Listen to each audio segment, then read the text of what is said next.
Visual changes, starting off with the notification dots. Basically, these let you know when you have a notification waiting to be read from that application, which of course can be easily read by long pressing on the app itself. Notification dots will also be color coded based off the application colors, which I think is a nice touch. And something else that's color coded is media controls in the notification shade. So for example, when I play something on Spotify, the notification will display painted in a color based off the album cover of whatever I'm listening to. I actually really like this. In 8.0 Oreo, we do have the new emoji facelift. Some people like these and some people don't. I'm sort of in the middle with these. Yeah, I do kind of miss the blobs, and I know a lot of you guys out there do as well. These are quite cartoonish, but I guess they could be worse, right? I don't know. What do you guys think? You can't forget the new Easter egg, and I'm not too sure how I feel about this, seeing as how it's an octopus and there seems to be no trace of anything that has to do with an Oreo. It's pretty interesting.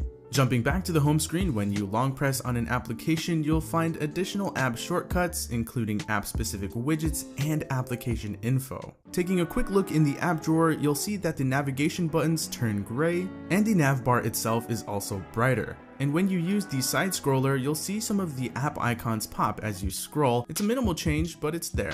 Another minimal change is the ability to swipe up from anywhere on the home screen to get to the app drawer, not just from the dock. This is very nice to see. In the notification shade and quick settings menu, you'll see the new black, white, and light gray colorway. The date along with the settings shortcut, user profile, menu editor, and menu expander are now positioned underneath the settings toggles. And the time has been shifted over to the right, now accompanied by the battery percentage. Of course, you also have that neat effect when you scroll through multiple notifications with the app icons scrolling along with you. I like that.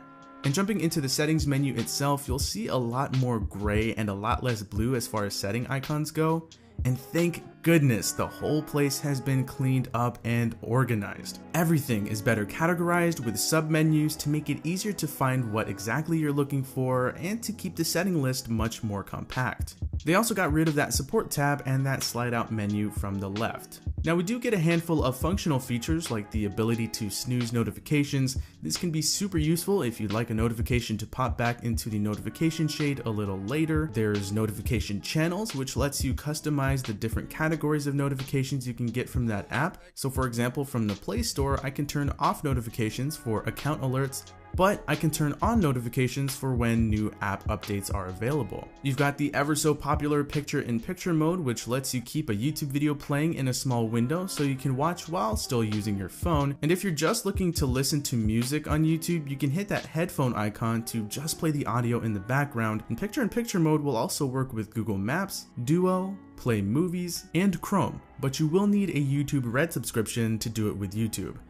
Yeah, I know. There are new storage features with the free up space function, which allows you to batch delete multiple unused things like files, pictures, and even applications. Then you have Smart Storage, which deals with Google Photos, and you also get shortcuts to categorized app management, as well as a shortcut to what is pretty much an all-out file manager. With Android Oreo, you can now double tap this screen when it's off to toggle the refreshed, more minimalistic ambient display, where it'll show the time as well as app icons for the notifications you have, and from here double tapping again will wake the display to your lock screen. You've got Smart Text Selection, which will recognize things like phone numbers, addresses, and different locations. And when you highlight that text, it'll give you an option to act on what you've highlighted. So for phone numbers, you can jump straight to the phone app. And for addresses and locations, you can jump straight to Google Maps. In the settings under the security options, you will see the Find My Device function, and you'll also see that Google Play Protect is now part of the settings. Play Protect, of course, was launched a little while ago, but what this looks to do is scan the applications that you install for harmful behavior to keep your device as safe as possible.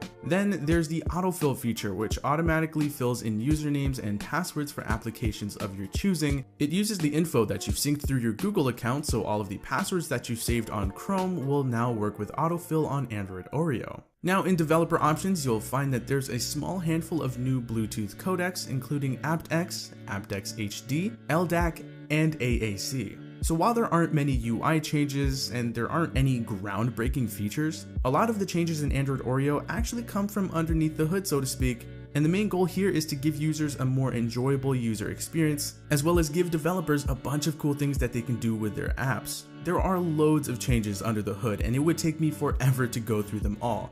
But notably, you've got something called Vitals, which includes Play Protect. It's got OS optimizations and developer tools. OS optimizations include the Pixel booting up much faster than before. There's faster and smoother app performance, greatly improved background service management, which should definitely help with battery life, thank goodness. And one of the neat tools devs will be given is Play Console, which allows devs to see live stats of their applications running on pretty much any Android device, which I'm sure is a huge help to them for tweaking their applications for better performance and battery usage. Developers were given a slew of new abilities, and if you'd like to run through all of the things that'll translate into future applications, again, check out the description. So overall, I think Android 8.0 Oreo is a great update. While there aren't many visual changes or super cool features, the update does bring a lot of refinements and enhancements that aim to make the whole Android experience much better. So what do you guys think of Android 8.0 Oreo? Let us know your thoughts by dropping them down below in the comment section. As always, we'd love to hear your feedback. But anyway, that does it for this video. I hope you guys enjoyed it. If you did, feel free to hit that like button. Subscribe to the Android Police channel if you haven't already. That does it for me. I'll talk to you guys later, and thanks for watching.